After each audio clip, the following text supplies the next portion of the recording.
की सरकार ने अमेरिका पर सवाल उठाया है कि वो जानबूझकर इन प्रदर्शनों को, जो हिंसक प्रदर्शन है, उनको अपना समर्थन दे रहा है अमेरिका, और उन तस्वीरों का इस्तेमाल कर वो ईरान में राजनीतिक हस्तक्षेप करने की कोशिश कर रहा है। लेकिन अब ये एक नया मोड़ उसमें जो दिखाई पड़ रहा है कि बड़े पैमाने पर सरकार के समर्थन में प्रदर्शनकारी जब बाहर निकल रहे हैं तो सरकार विरोधी प्रदर्शनकारी और सरकार के खिलाफ वहां की जनता, दूसरी बात और दूसरा सरकार के विरोध में जो बाहरी तत्व हैं उनका भी एक ये अब ईरान की सरकार ये स्पष्ट रूप से बताना चाहती है कि जो हिंसक प्रदर्शन है वो किस तरीके से अमेरिका और इस्राइल के समर्थक लोग हैं, उनमें कुछ ईरान के लोग भी हैं और ईरान में राजशाही का समर्थन करने वाले लोग हैं। तो एक दिलचस्प मोड़ पर ईरान में इस समय दिखाई पड़ रहा है वहाँ की राजनीति, और वहाँ प्रदर्शनकारी भी जिस तरीके से आमने सामने दिखाई पड़ रहे हैं, यानी सरकार के विरोधी और सरकार के समर्थक। इसको लेकर क्या कुछ अभी चल रहा है ईरान में, ताज़ा जानकारी के लिए हम अपने सहयोगी के पास चलेंगे। लेकिन अमलेंदु जी, जिस तरीके से ईरान ने अमेरिका के राष्ट्रपति डोनाल्ड ट्रंप की बार बार की चेतावनी पर उनको जिस तरह से प्रतिक्रिया दी है, उससे अमेरिका में भी और सबसे ज़्यादा जो इस समय आशंका का माहौल है या खौफ का माहौल है वो इसराइल में है। चूँकि सीधे सीधे कहा गया है ईरान की तरफ से कि अगर हमला करता है अमेरिका तो उसका वो जो अमेरिका के वहाँ पर सैन्य ठिकाने हैं मध्य पूर्व के देशों में, और इसराइल उस पर उनके निशाने पर, यानी ईरान के निशाने पर ये दो चीज़ें होंगी। हाँ, बिल्कुल, ये साफ तौर पे कहा गया है कि ईरान के निशाने पर एक तो मध्य पूर्व में जो सैन्य अड्डे हैं अमेरिका के वो होंगे, और इजराइल जो है वो उसके निशाने पर होगा, ये साफ तौर पर कहा गया है। और कल सॉरी माफ़ कीजिए, कल ज़बरदस्त प्रदर्शन समीर जी हुए हैं वहाँ, और जो तेहरान का एनगेलाव स्क्वायर है वहाँ बहुत ज़बरदस्त प्रदर्शन हुए, और जो राष्ट्रपति मसूद पेजेश्कियन हैं वहाँ के, वो खुद उस रैली में पहुँचे और उन्होंने लोगों को भरोसा दिलाया कि उनकी सरकार जनता की बात सुनने को तैयार है। ये वहाँ पर साफ तौर पर देखने को मिला। और ईरानी संसद के स्पीकर जो है कलीबाफ, वो भी उसमें मौजूद थे, और उन्होंने डोनाल्ड ट्रंप को कल ही चेतावनी दी कि ईरान जो है वो इमाम हुसैन का देश है और वे ट्रंप का सामना करने के लिए तैयार हैं। उन्होंने ये साफ तौर पे कहा कि अमेरिकी संसाधन, ठिकाने, जहाज और सेनाएं इस इलाके में तबाह हो जाएंगे, ये साफ तौर पर कहा गया। और इधर जो भारत में ईरानी दूतावास है उसने इस पे लिखा समीर जी कि तेहरान में आज की भीड़ का पैमाना तथाकथित जनमत इंजीनियरिंग की पश्चिमी कोशिशों की विफलता को दिखाता है। ईरानी लोगों ने राष्ट्रीय संप्रभुता का दावा किया और बाहरी दखलंदाजी और अमेरिका और जैवनी शासन द्वारा राज्य आतंकवाद को खारिज किया। ये और उसके बाद फिर जो इमाम खामेनेई है, जो यहाँ के सुप्रीम लीडर है ईरान के, उन्होंने एक अपना संदेश जारी किया, और उस संदेश में उन्होंने जो है साफ तौर पर यह कहा कि ये जो विदेशी दुश्मनों की साजिशें हैं इनको विफल करने वाला है, और आंतरिक भाड़े के टट्टू जो हैं उन्होंने जो यहाँ जो अंजाम दिया था हिंसा को, उसका ये जवाब यहाँ की ईरान की जनता दे रही है। बिल्कुल। तो वहाँ ईरान में वहाँ सरकार ये स्पष्ट रूप से कह रही है कि किस तरह से जो हिंसक प्रदर्शन हुए हैं सरकार के खिलाफ, उसमें बाहरी तत्व हैं और अमेरिका और इसराइल का पूरी तरह से उनको समर्थन मिल रहा है। इस बात को तो ईरान, अमेरिका और इसराइल कई कह भी रहे हैं। डोनाल्ड ट्रंप खुद कई बार वहाँ पर हिंसक प्रदर्शनकारियों पर जो सख्ती की गई है सुरक्षा बलों की, उसको लेकर उन्होंने चेतावनी भी दी, यानी हस्तक्षेप की बात भी वो बार बार दोहरा रहे हैं।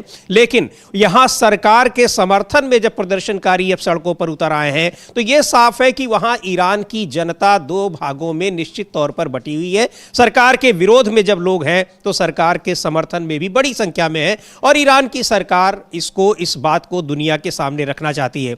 ये तस्वीरें दिखाई पड़ रही हैं राजधानी तेहरान की, जहां सरकार के समर्थन में वहां लोग जुटे हुए हैं, और किस तरीके से, और इस तरह के प्रदर्शन वहां तेहरान के, राजधानी तेहरान के मुख्य इलाकों के अलावा कई और जगहों पर भी आयोजित किए गए। वहां हमारे साथी हैं डीबी लाइव के सहयोगी जमील जाफरी। कल भी हमने उनसे वहाँ के ताज़ा हालात के बारे में जानकारी ली थी।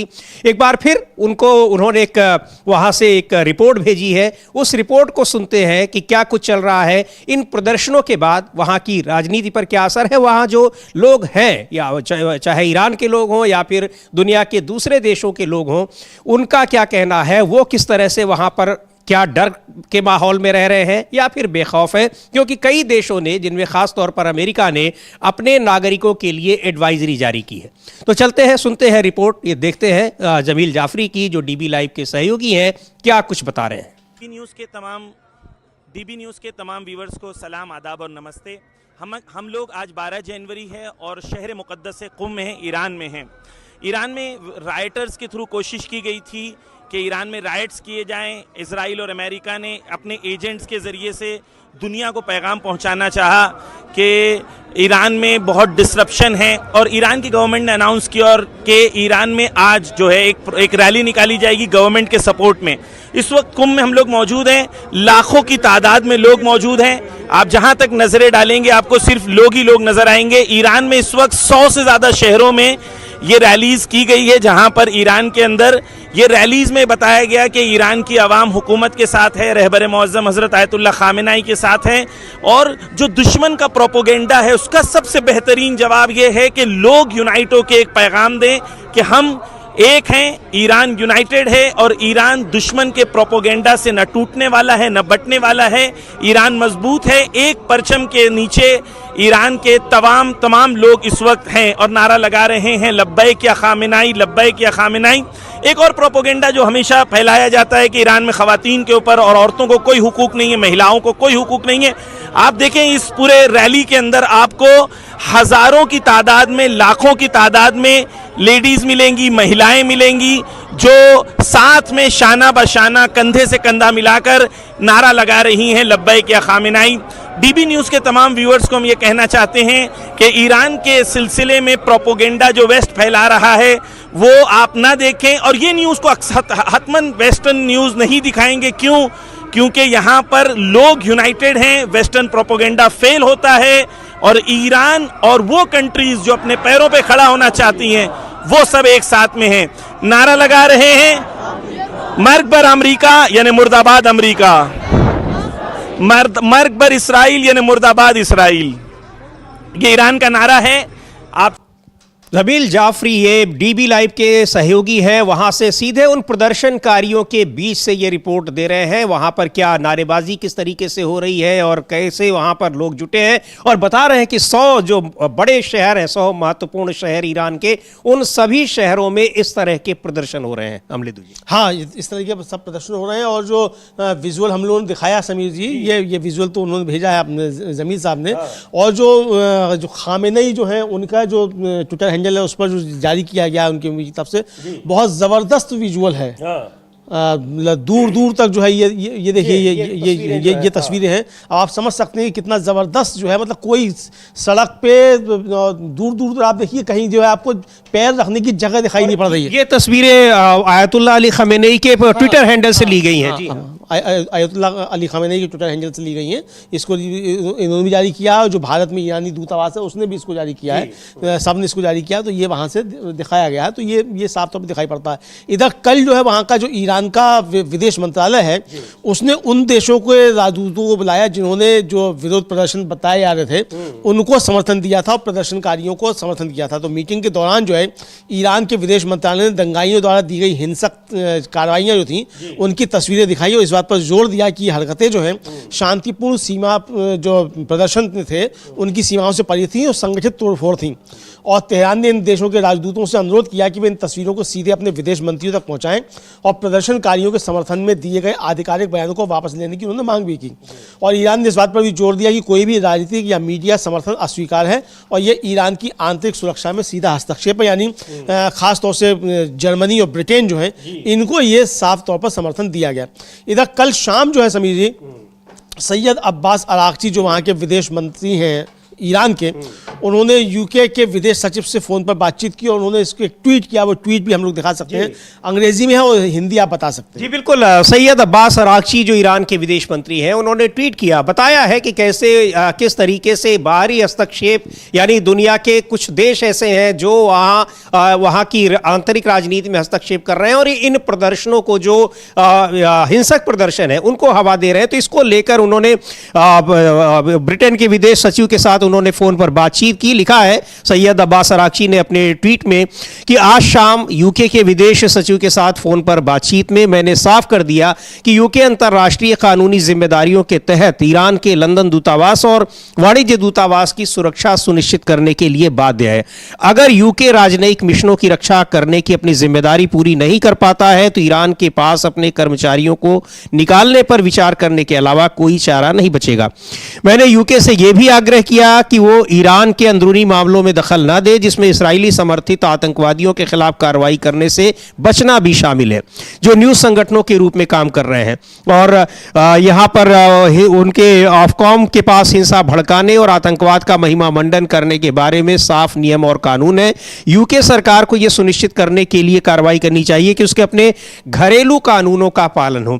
यहां बहुत सारी चीजें, चूंकि जो वेस्टर्न मीडिया है यह कहा जा रहा है कि वो अपने हिसाब से ईरान के में जो प्रदर्शन हो रहे हैं उनको रिपोर्ट कर रहा है, उनकी तस्वीरें दिखा रहा है और ये बता रहा है कि पूरे ईरान में इंटरनेट पर पाबंदी है, बहुत सारी चीजें हैं। लेकिन ये अगर पूरे ईरान में अगर पाबंदी होती तो फिर कैसे तस्वीरें दूसरे लोगों को मिल जाती, या वहां लोगों से बात कर रहे हैं। अभी कल ही जब हमारे जो साथी हैं जमील साहब, उन्होंने कहा था, जमील जाफरी ने, कि वहां आम लोग जो है, चाहे वो भारत के लोग हों या दूसरे देशों के लोग रह रहे हो या ईरान के भी जो आम नागरिक हैं, वो बहुत आराम से है इस पूरे प्रदर्शन का, चाहे जो हिंसक प्रदर्शन हो रहा हो या फिर ये समर्थन में प्रदर्शन हो रहा हो, इन पर कोई उनकी सुरक्षा पर कोई असर नहीं है। सीधे उन्होंने ये बात कही थी कल, उन्होंने जो रिपोर्ट भेजी थी।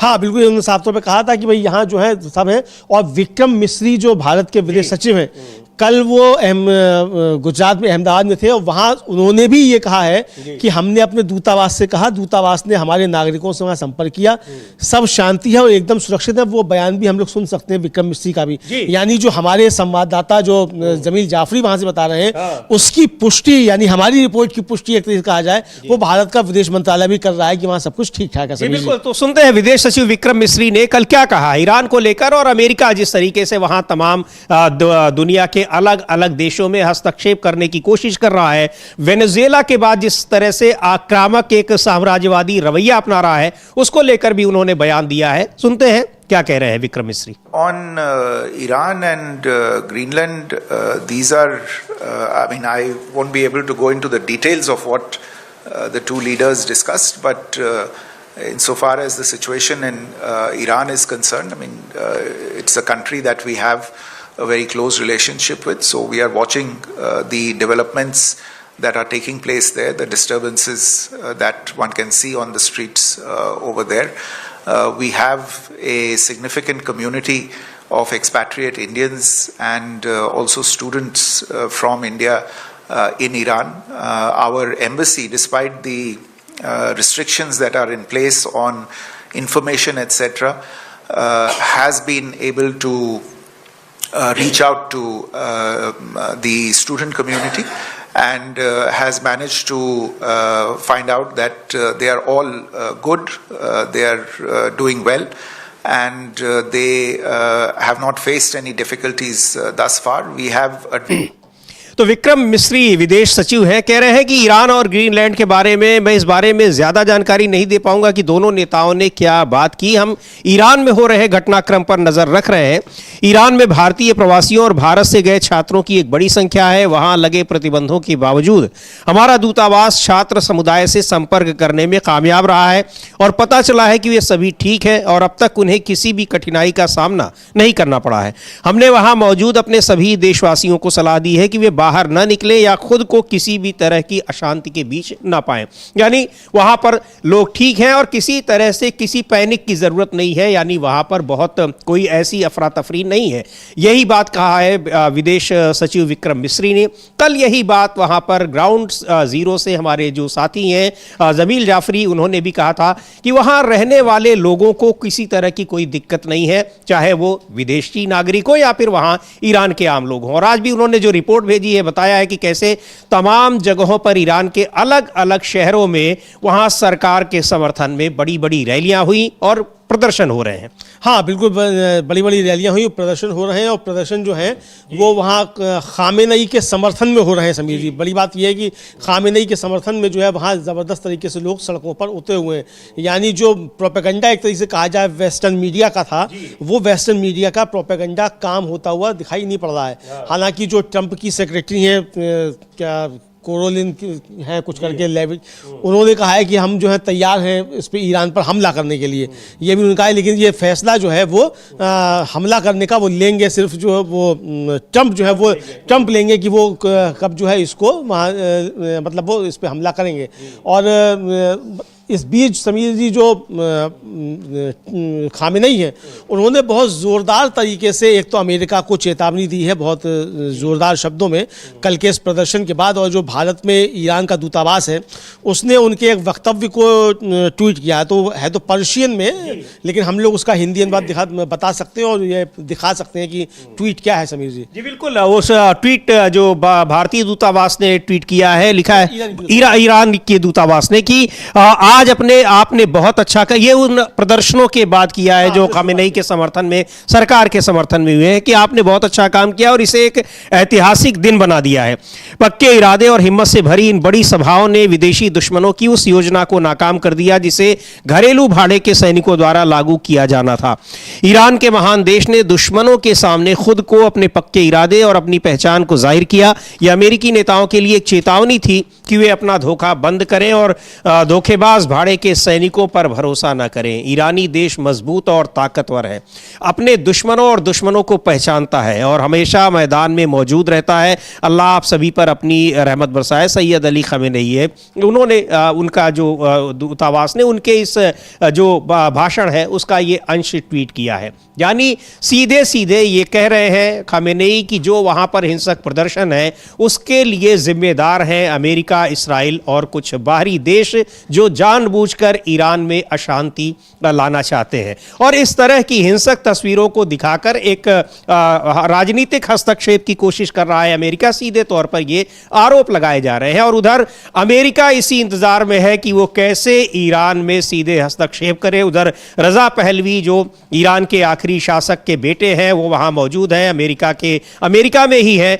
उनको आगे बढ़ाकर या उनके नाम पर उनके समर्थन में भी वहां नारे लगाएगा। और इसीलिए कहा गया कि ये सभी लोग, अमेरिका इनके पीछे, इनको सपोर्ट कर रहा है और यहां ईरान में अशांति फैलाना चाहते हैं। लेकिन ईरान ने बहुत जोरदार तरीके से प्रतिवाद किया है और कहा है कि अमेरिका और इसराइल दोनों अगर संभल जाए, अगर उन्होंने हमला करने की कोशिश की तो बहुत माकूल जवाब उसका दिया जाएगा। हाँ बिल्कुल, साफ तौर पे कहा, बहुत माकूल जवाब दिया जाएगा और किसी भी हाल में कुछ बख्शा नहीं जाएगा।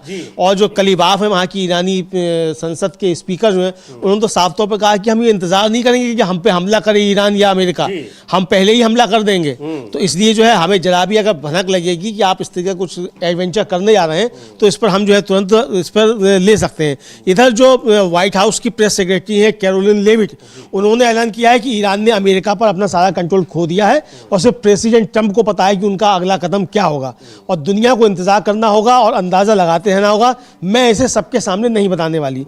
यानी क्या ईरान पर हमले की तैयारी कर रहा है अमेरिका, ट्रंप कर रहे हैं, ये इसके तरफ संकेत एक तरीके से दिया जाता है। और इसके अलावा तमाम जो पश्चिमी देशों का मीडिया है, अमेरिका का मीडिया है, कुछ ऐसी रिपोर्ट्स भी वेनेजुएला के राष्ट्रपति को किडनैप करने के बाद आई थी कि वो आयतुल्लाह अली खमेनेई को, जो ईरान के सबसे बड़े जो धर्मगुरु हैं, उनको भी वो किडनैप कर सकती हैं। इस तरह की खबरें आई और ये भी कहा गया कि वो भाग भी सकते हैं। लेकिन ईरान की तरफ से बार बार उनको चेतावनी दी जा रही है कि इस तरह की कोई भी कोशिश अमेरिका को, और अमेरिका से ज्यादा इसराइल को भारी पड़ सकती है। बिल्कुल, अमेरिका से ज्यादा इसराइल को भारी पड़ सकती है। और कल भी हम लोगों ने बताया था कि इतवार को ही नेतन्याहू ने जो है वो इमरजेंसी बैठक बुलाई और सेना को जो था अलर्ट किया कि सेना अलर्ट मोड पर रहे। हालांकि वहाँ की जो चीफ ऑफ स्टाफ हैं IDF के, जो इजरायली डिफेंस फोर्स है, जनरल आयल ज़मीर, उन्होंने कहा कि ये ईरान का अंदरूनी मसला है लेकिन हम इस पर नज़र रखे हुए हैं। यानी अभी वहाँ की सेना जो है वो समझ रही है कि नेतन्याहू का तो कुछ नहीं जाएगा, बिगड़ेगा तो इजराइल की सेना का, वहाँ के नागरिकों का। तो इसलिए जो अब उन्होंने गंभीरता से कहा है कि हम इस पर नज़र रखे हुए हैं और ये उनका अंदरूनी मामला है, लेकिन नेतन्याहू जो है वो ज़्यादा ही उछल रहे हैं, तो ये समझा जा सकता है। लेकिन इसको लेकर वो काफ़ी ज़्यादा तेज हैं। इधर जो इसके ईरान के जो निर्वासित क्राउन प्रिंस हैं रेजा पहलवी, उन्होंने कसम खाई है कि अगर वह देश का नेतृत्व करने के लिए ईरान लौटते हैं तो वह भविष्य में किसी तानाशाह सरकार में नहीं बदलेंगे।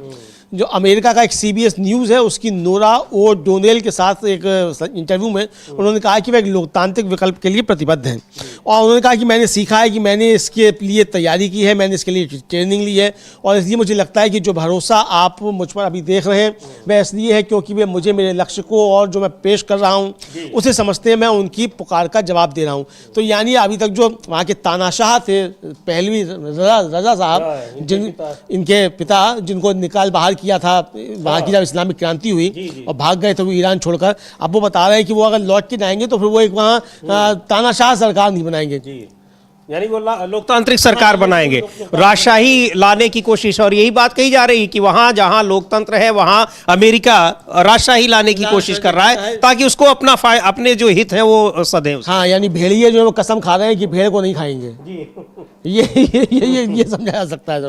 बिल्कुल। तो इस समय ईरान की स्थिति वो एक बहुत ही दिलचस्प तरीके की दिखाई पड़ रही है, कैसे वहां हिंसक प्रदर्शन हो रहे हैं। और कहा भी कि यहाँ जो लोग, ईरान की सरकार शुरू से कह रही है, लगभग 2 हफ्ते से ज्यादा अब हो गए हैं वहां प्रदर्शन होते कई शहरों में, कहा है, कई बार दोहराया है ईरान की सरकार ने कि प्रदर्शनकारी उनकी जो शिकायतें हैं सरकार से, उनकी जो नाराजगी है उसके लिए बातचीत को तैयार है, लेकिन जो हिंसा कर रहे हैं और जिनको सपोर्ट बाहर से मिल रहा है, दूसरे देशों से मिल रहा है, उनके खिलाफ सख्त कार्रवाई की जाएगी। तो कई प्रदर्शनकारियों की भी जान गई है, डिफेंस फोर्सेस के भी लोगों की जान गई है, लेकिन इन सब के बीच ईरान में बड़ी संख्या में बड़े प्रदर्शन हो रहे हैं सरकार के समर्थन में। लगातार वो तस्वीरें हम लोगों ने देखी भी, और वहां से हमारे जो साथी हैं वहां उन्होंने रिपोर्ट भी भेजी। प्रदर्शनकारियों के बीच उन्होंने उन लोगों से बातचीत करते हुए, और चूंकि वो भाषा पर्शियन में बोल रहे हैं तो उन्होंने उसका तर्जुमा करते हुए यहाँ पर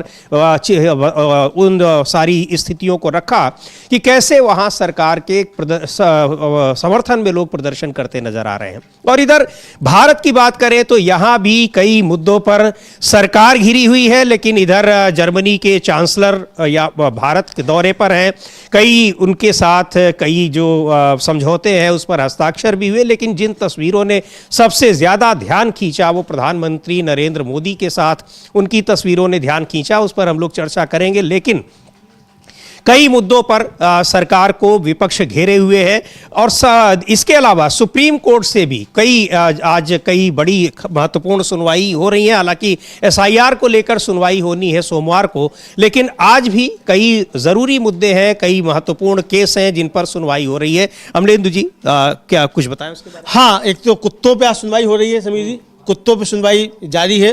कुत्ते बहुत महत्वपूर्ण मसला है, उन पर सुनवाई बिल्कुल होनी चाहिए।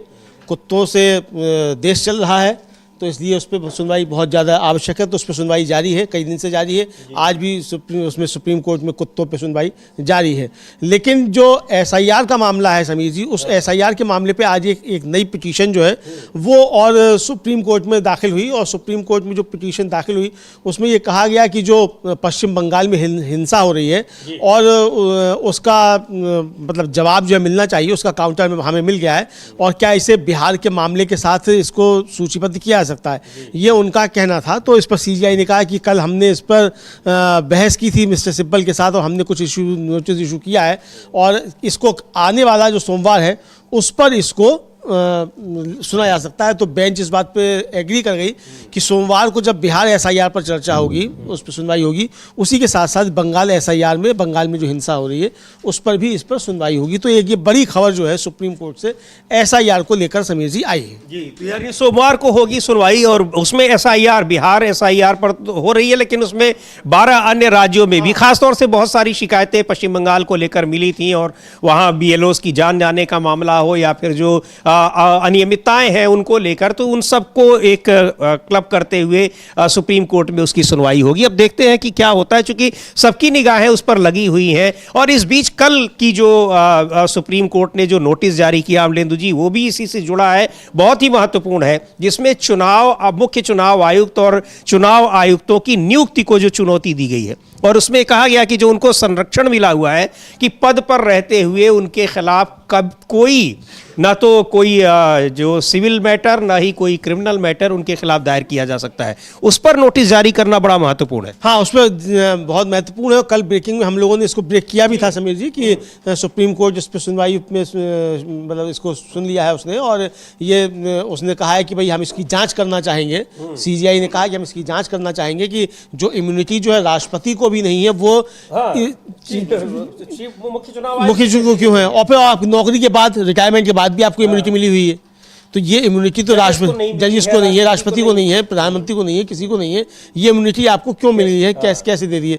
दूसरा ये कि जो उसमें आपत्ति याचिका में दर्ज की गई है, वो ये दर्ज की गई है कि संसद को भी इस तरीके की इम्यूनिटी देने का अधिकार नहीं है। और जिस समय ये कानून पास किया गया उस समय सारे विपक्ष को निलंबित कर दिया गया था, बाहर करके उसको किया गया।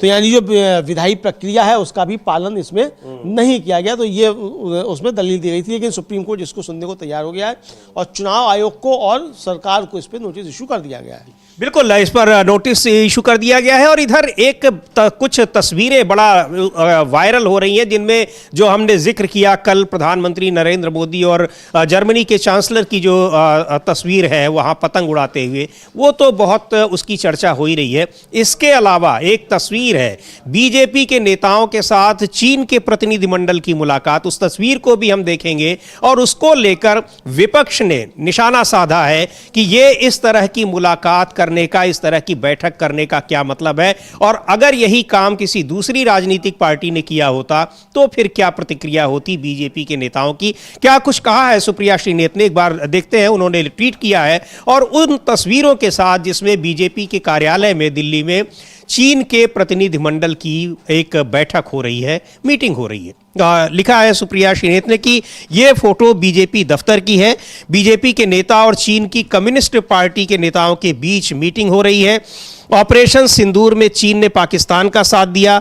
गलवान में हमारे जाबाजों की शहादत हुई। चीन लद्दाख में अतिक्रमण किए बैठा है, अरुणाचल में गांव बसा रहा है और यहाँ गलबहियां चल रही है। मीडिया के चरण चुंबको आज नहीं पूछोगे ये रिश्ता क्या कहलाता है, बीजेपी ने क्यों किया देशद्रोह, बीजेपी चीन में कौन सा गुप्त समझौता हुआ। और उधर यहाँ के तमाम ठेकों में जो गलवान की घटना के बाद उसको बैन कर दिया गया था, चीनी कंपनियों को फिर से ठेके देने का फैसला कर लिया गया। और अब ये तस्वीर ये क्या कुछ कह रही है, तो ये सुप्रिया श्रीनेत ने लिखा है और इसकी चर्चा काफ़ी ज़्यादा हो रही। बीजेपी दफ्तर में ये बैठक हो रही है, इसमें भारतीय जनता पार्टी के तमाम नेता हैं और चीन का प्रतिनिधिमंडल है। हाँ बिल्कुल, ये चीन का प्रतिनिधिमंडल है, इसमें मौजूद है चीन का प्रतिनिधिमंडल। और इसमें ये आपस में मतलब बात करते हुए दिखाई पड़ रहा है कि बीजेपी का नेतृत्व जो है वो किस तरीके से इनके साथ बातचीत कर रहा है।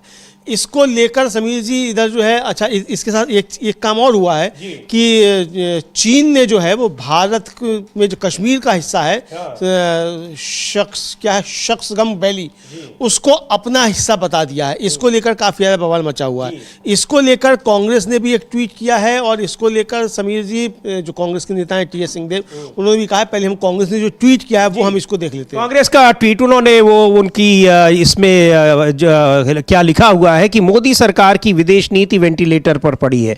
अब चीन ने जम्मू कश्मीर की शख्सगाम घाटी को अपना बताया है। चीन के विदेश मंत्रालय की प्रवक्ता माओ निंग ने कहा कि शख्सगाम घाटी चीन का इलाका है, यहां बुनियादी ढांचा बनाना गलत नहीं है। मोदी जी लाल आंख का क्या हुआ। और ये चीन की विदेश मंत्री हैं माओ निंग, जो चाइनीज भाषा में उनका ये बयान है, उस बयान को टैग करते हुए कांग्रेस पार्टी ने ये ट्वीट किया है। और क्या कह रहे हैं टी.एस. सिंहदेव, कांग्रेस के वरिष्ठ नेता हैं, डिप्टी सीएम रहे हैं छत्तीसगढ़ के, उनको सुनते हैं। और वहाँ जो सीपैक जो कंस्ट्रक्शन चल रहा है, निर्माण चल रहा है, उसको उस पर भी अपनी बात कही है कि वो लोगों के निर्माण के लिए काम किया जा रहा है। आप कैसे देख रहे हैं, क्योंकि भारत की ओर से इसकी पहले आलोचना की गई थी, इस तरह की क्लेम को पहले भी भारत ने सवाल उस पर खड़े किए थे और डिनाई भी किया था। रणदीप जायसवाल ने भी कहा था कि भारत का वो इलाका है। इसमें पुनः मीडिया के माध्यम से ये बात सामने लाई जा रही है कि ऐसी स्थिति निर्मित हो गई है।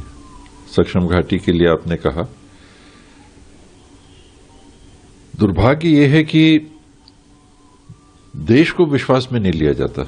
इसके पहले भी बात आई थी और देशद्रोही लोगों को कहा गया। आज आप और हम इस पे चर्चा कर रहे हैं तो क्या अब हम लोग भी देशद्रोही माने जाएं? कुछ बातें सामने आ रही हैं और सरकार लगातार, इसके पहले भी जब विषय उठे थे कि एक बड़े हिस्से पे कहीं कब्जा कर लिया है चीन ने, क्या, और ये कहा गया था कि कर लिया है, और उसको एक सिरे से नकारा गया। पार्लियामेंट में जब बात उठी वहां भी नकारा गया और विभिन्न प्रकार की संज्ञा जिन लोगों ने इस बात को उठाया उनको दी गई। विशेष करके कांग्रेस पार्टी के लीडर और राहुल जी ने जब इस बात को उठाया था, जो मीडिया उठा चुकी थी, जब मीडिया ने बात उठाई तो कोई कुछ नहीं कहा गया। ग्राफिक्स दिखाए गए, फोटोज दिखाए गए, ड्रोन तो वहां नहीं जाएगा लेकिन मेरे ख्याल से सैटेलाइट पिक्चर्स रहे होंगे, उनको प्रस्तुत किया गया था। और आज फिर से वो बात सामने आ रही है और देश को विश्वास में ये सरकार नहीं ले पा रही, जो कहती है कि हम भारत के 140, अब बढ़ गई संख्या, लेकिन 140 करोड़ से ज्यादा नागरिकों के हम प्रधानमंत्री हैं, 140 करोड़ से ज्यादा के हम प्रतिनिधि हैं। तो उन 140 करोड़ से ज्यादा नागरिकों को जिनमें से बहुमत ने आपको काम करने का मौका दिया, उनसे आप देश की वास्तविक स्थिति की जानकारी उपलब्ध कराने की स्थिति में नहीं है। तो क्या फिर आपको सत्ता में रहना चाहिए? एक देश खुलेआम और उसके प्रतिनिधि कह रहे हैं कि हम तो वहां काम कर रहे हैं और वो हिस्सा हमारा है, अर्थात चीन का है, और चाइना की कम्युनिस्ट पार्टी के सदस्य आते हैं और भारतीय जनता पार्टी के कार्यालय में उनका स्वागत भी होता है, वहां बैठकें भी होती हैं और उसके आगे आरएसएस से भी बैठक होने की बातें सामने आती हैं और देश का हिस्से में वो काम करके उसको अपना बता रहे हैं। ये किस प्रकार की नीति है, समझ के परे है। और सबसे बड़ी बात कि पारदर्शिता होनी चाहिए। देश से अगर कुछ बात आप छुपा रहे हो तो फिर देश की देखभाल करने के लिए आप सक्षम नहीं रह जाते। तो ये वहां पर किस तरीके से ये क्या कुछ हो रहा है, चीन कैसे दावे कर रहा है और चीन को इतनी सहूलियत दी जा रही है, अचानक ये जो विदेश नीति है उसमें एक बिल्कुल यू टर्न कैसे लिया जाता है, ये सवाल पूछा जा रहा है। और चीन का प्रतिनिधिमंडल भारतीय जनता पार्टी के नेताओं से मिल रहा है और वहां अभी ताज़ा तरीन गलवान घाटी को छोड़ दिया जाए तो ताज़ा तरीन पाकिस्तान के साथ जब आमना सामना हुआ है, ऑपरेशन सिंदूर हुआ है, उसमें सीधे सीधे साफ तौर पर खड़ा रहा चीन पाकिस्तान के साथ। हाँ, चीन पाकिस्तान के साथ खड़ा रहा और आप देखिए चीन पाकिस्तान के साथ खड़ा रहा, वो तो खड़ा ही रहा समझिए, लेकिन इसके साथ साथ जो है चीन जो है पाकिस्तान के साथ खड़ा रहा, लेकिन बीजेपी दफ्तर में चीन की कम्युनिस्ट पार्टी के साथ बैठक हो रही है और जिस समय बैठक हो रही है उसी समय चीन जो है उसकी विदेश मंत्री बता रही है कि सक्षगाम घाटी जो है वो चीन का हिस्सा है जी, है ना। तो ये ना कोई घुसा है, ना कोई घुसेगा और ना कोई आया था, ना कोई गया। उस पर कोई जवाब नहीं आ रहा है विदेश मंत्रालय की ओर से, विदेश मंत्रालय की तरफ से कोई जवाब नहीं आ रहा है। और जब वो वहाँ की विदेश मंत्री कह रही है कि साहब वो भारत का चीन का हिस्सा है और वहाँ चीन का हिस्सा जो है उसमें मतलब ढांचे का निर्माण करना कोई गलत नहीं है, इसका मतलब वो वहाँ चीन अपना ढांचे का निर्माण कर रहा है। इसका मतलब ये एक साथ जो है दो बयान आ गए चीन के कि वो उसका हिस्सा और वहां उसने कब्जा भी कर लिया, इसका मतलब। लेकिन यहाँ जो है खामोश बैठे हुए हैं और यहाँ बताया जा रहा है कि अब चीन के साथ संबंध बहुत मधुर होने जा रहे हैं, ये बताया जा रहा है समीर जी। जी बिल्कुल। तो इसको लेकर कांग्रेस पार्टी हमलावर है और सवाल पूछा जा रहा है, लेकिन सवाल का जवाब कौन देगा ये भी बड़ा सवाल है, क्योंकि यहाँ एक अलग तरीके की विदेश नीति दिखाई पड़ रही है, यहाँ पतंग डिप्लोमेसी हो रही है। और यहाँ कांग्रेस पार्टी ने एक और ट्वीट किया है जिसमें चीन के राष्ट्रपति शी जिनपिंग और प्रधानमंत्री नरेंद्र मोदी की उन तस्वीरों को भी उसको एक बार लोगों को एक याद आ जाए, उन तस्वीरों को दिखाया है जिसमें मोदी और शी जिनपिंग नरेंद्र मोदी के गांव में वहां झूला झूल रहे थे और प्रधानमंत्री नरेंद्र मोदी उन्हें झूला झूला रहे थे। और उसके बाद ही गलवान की ये घटना होती है और चीन किस तरीके से पाकिस्तान के साथ ऑपरेशन सिंदूर के दौरान खड़ा रहा वो भी सबने देखा है। लेकिन इस बीच चीन की कम्युनिस्ट पार्टी के नेता भारतीय जनता पार्टी के साथ आकर बैठक करते हैं, किन मुद्दों पर चर्चा होती है ये सारी बातें डिस्क्लोज नहीं की गई हैं भारतीय जनता पार्टी की ओर से अभी तक। लेकिन सवाल ये पूछा जा रहा है कि आखिर चीन के साथ इतनी ज्यादा नजदीकी अचानक कैसे बढ़ रही है। तो अब इसका क्या जवाब आता है इसको देखेंगे, लेकिन सवाल कई पूछे जा रहे हैं। और सुप्रिया श्रीनेत ने इसको लेकर भी एक ट्वीट किया है, जो चीन की विदेश वहाँ पर मंत्री हैं, उन्होंने विदेश मंत्रालय की जो प्रवक्ता है उन्होंने जो कुछ कहा है तो एक बड़ा इशू है। और लिखा है उन्होंने कि चीन ने जम्मू कश्मीर की शख्सगाम घाटी को अपना इलाका बताया। पिछले कई दिनों से सीपीईसी के नाम पर चीन यहाँ कंस्ट्रक्शन कर रहा है। लद्दाख के बाद अब चीन यहाँ तक कैसे घुस गया, चीन इतनी हिमाकत कैसे कर रहा है। उधर बीजेपी नेताओं की चीन की कम्युनिस्ट पार्टी के साथ मीटिंग हो रही है। अजीब तरीके से देश चल रहा है और देश की विदेश नीति चल रही है अमलेंदु जी। हाँ, अजब तरीके से देश चल रहा है और अजब तरीके से देश की विदेश नीति चल रही है। और विदेश नीति तो ठीक है, चल रही है, जैसी भी चल रही है देखा जाएगा। लेकिन इस विदेश नीति का देश को नुकसान क्या हो रहा है, सवाल तो ये भी है ना कि देश का नुकसान क्या हो रहा है। ये नुकसान देश को मिल रहा है। इधर जो भारत और अमेरिका के संबंध हैं, मोदी जी के दोस्त जो है my dear friend Donald Trump जो हैं, उनका मोदी जी के साथ क्या संबंध है और उसका देश को, भारत को क्या मिला, अमेरिका को क्या मिला, इसको लेकर कांग्रेस ने एक ट्वीट किया है। और वो ट्वीट समीर जी हम लोग दिखा भी सकते हैं और आप बता सकते हैं उसमें लिखा क्या है। जी बिल्कुल, ये देखते हैं कांग्रेस पार्टी ने ट्वीट किया है कि किसको क्या मिला। एक तरफ प्रधानमंत्री नरेंद्र मोदी की तस्वीर है, दूसरी तरफ अमेरिका के राष्ट्रपति डोनाल्ड ट्रंप की है। भारत को क्या मिला, टैरिफ का नुकसान, देशवासियों का अपमान, बेड़ियां और हथकड़ियां, कोई ट्रेड डील नहीं, ट्रंप की फटकार। अमेरिका को क्या मिला, टैरिफ का फायदा, प्रवासी भारतीयों के वोट, सीज फायर का क्रेडिट, दुनिया से ट्रेड डील, मोदी का प्यार। ये है कि यहां पर एक तरफा एक फायदा मिल रहा है किसको, अमेरिका को, और एक तरफा नुकसान झेल रहा है भारत। ये दोस्ती का नतीजा है। और दोस्ती का जो प्रधानमंत्री नरेंद्र मोदी की निजी दोस्ती अगर वो है तो उसका खामियाजा कैसे पूरे देश को भुगतना पड़ रहा है। बिल्कुल, तो प्रधानमंत्री की दोस्ती हो या दुश्मनी हो, जो भी हो, इससे किसी को क्या लेना देना कि आपकी दोस्ती है कि दुश्मनी है, क्या है। अगर आपका देश के प्रति ठीक है व्यवहार और देश के फायदे में है तब तो ठीक है। लेकिन अगर देश के फायदे में नहीं है तो फिर इसका तो नुकसान देश को उठाना पड़ेगा। तो आपकी देशभक्ति पर भी सवाल उठेंगे। तो ये साफ तौर पर देखा जा सकता है। समीर जी, अच्छा, इधर महाराष्ट्र में अब की बात करें, वहां पर जो निकाय चुनाव है, बीएमसी के चुनाव होने वाले हैं और अब उसको लेकर वहां राजनीति काफी गर्म है। किस तरह से महायुति गठबंधन पूरी तरह से टूटा हुआ दिखाई पड़ रहा है। ये नतीजों के बाद क्या कुछ होगा, क्या राज्य सरकार पर भी इसका असर पड़ेगा, ये सारी बातें हो रही है। लेकिन आज उत्तर प्रदेश से एक बड़ी खबर आ रही है। समाजवादी पार्टी के सांसद हैं वीरेंद्र सिंह, उन्होंने कहा है, वो कह रहे हैं कि भारतीय जनता पार्टी के नेता और यूपी के deputy CM Keshav Prasad Maurya Samajwadi party के संपर्क में है। सुनते हैं क्या कहा है वीरेंद्र सिंह ने, समाजवादी पार्टी के सांसद हैं। समाजवादी पार्टी ने उनके इस बयान को ट्वीट किया है और देखते हैं वो क्या कह रहे हैं। सांसद जी, पीडीए कार्यक्रम था, यहाँ लोगों को आप लोगों ने दिशा निर्देश दिए दूसरे चरण का तैयार होना, क्या रहा? देखिए, हम अपने बीएलए कार्यकर्ताओं का सम्मान करने के लिए हर विधानसभा में माननीय राष्ट्रीय अध्यक्ष जी के निर्देश पर कर रहे हैं। हमारे कार्यकर्ताओं में बहुत उत्साह है। उन्होंने बहुत मेहनत से इस कार्यक्रम को किया है, फॉर्म भरवाया है, एसआईआर को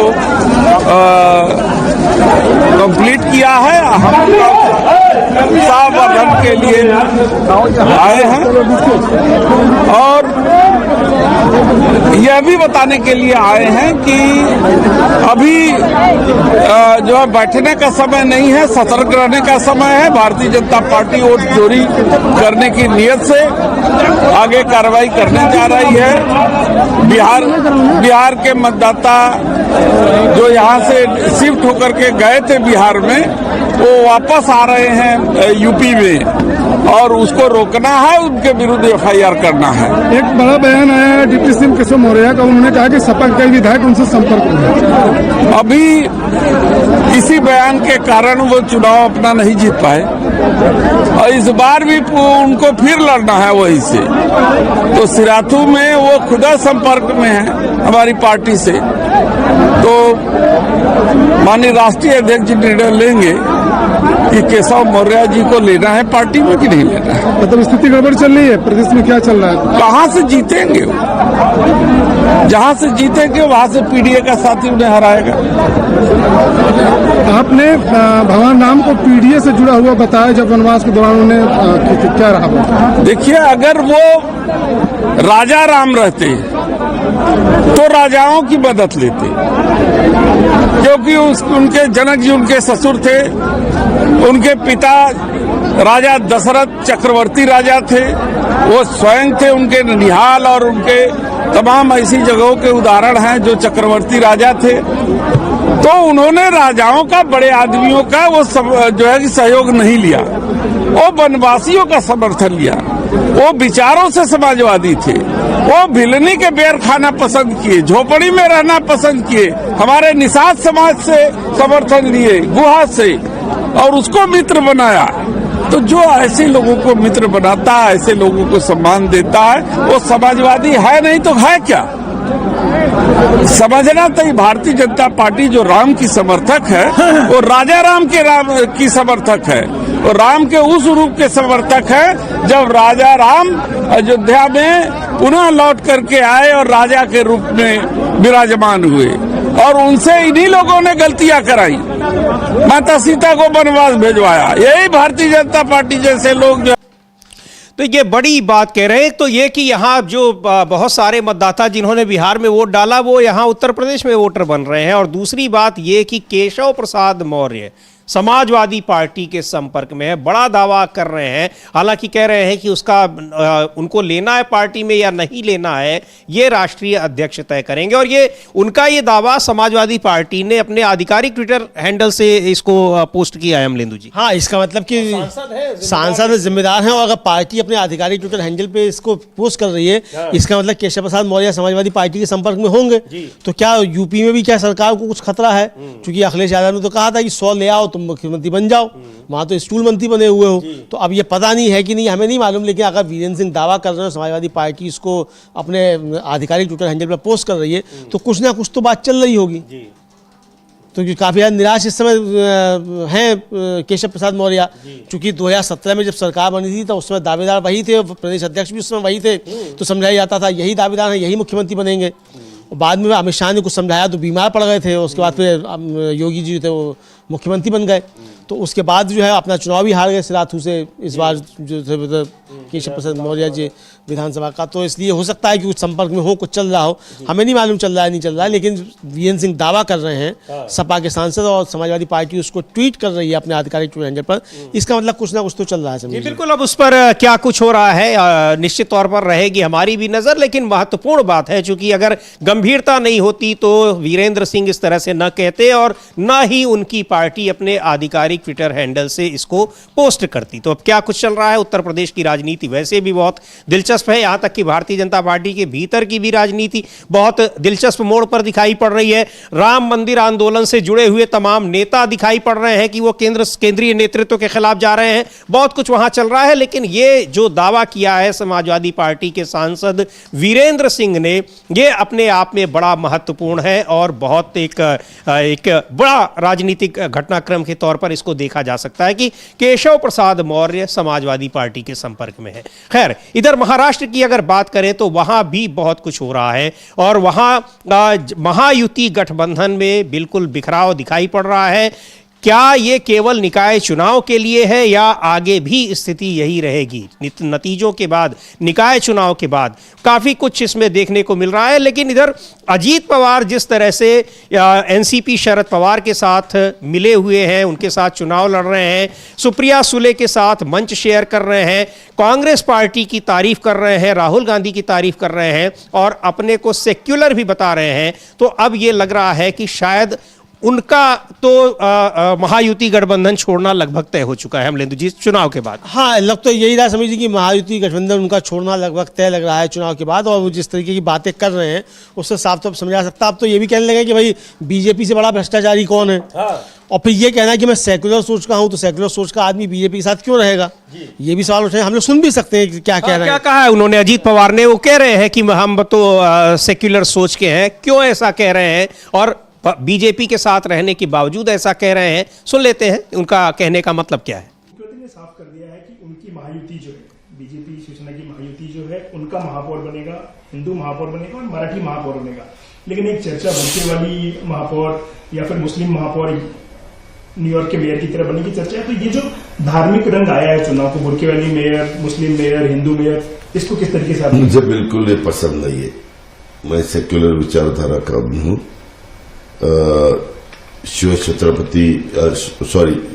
शिव शाहू फुले अम्बेडकर की विचारधारा ऐसे हमें नहीं सिखाती, ऐसे कभी उन्होंने किया नहीं।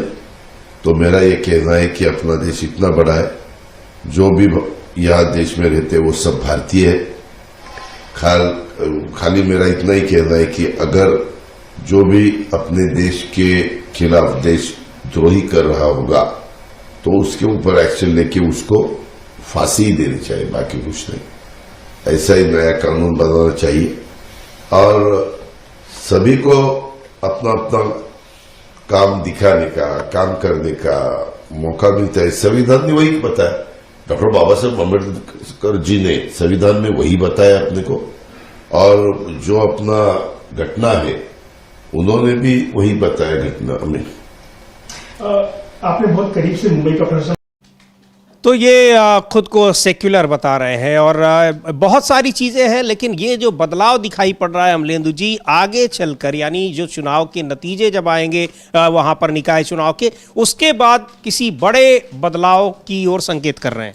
हाँ, किसी बड़े बदलाव की ओर संकेत कर रहे हैं। और समझिए जिस तरीके से वहाँ ठाकरे परिवार एकजुट हुआ है, इधर ये पवार परिवार एकजुट हुआ, तो बीजेपी का जो मकसद था वो शायद कामयाब होता वो दिखाई नहीं पड़ रहा है। और वहाँ जिस तरीके से देवेंद्र फडणवीस राजनीति कर रहे हैं, अमित शाह का वहाँ जिस तरीके से हस्तक्षेप है, इसको देखते हुए लग ये रहा है कि वहाँ कोई नया समीकरण तैयार होने वाला है महाराष्ट्र में।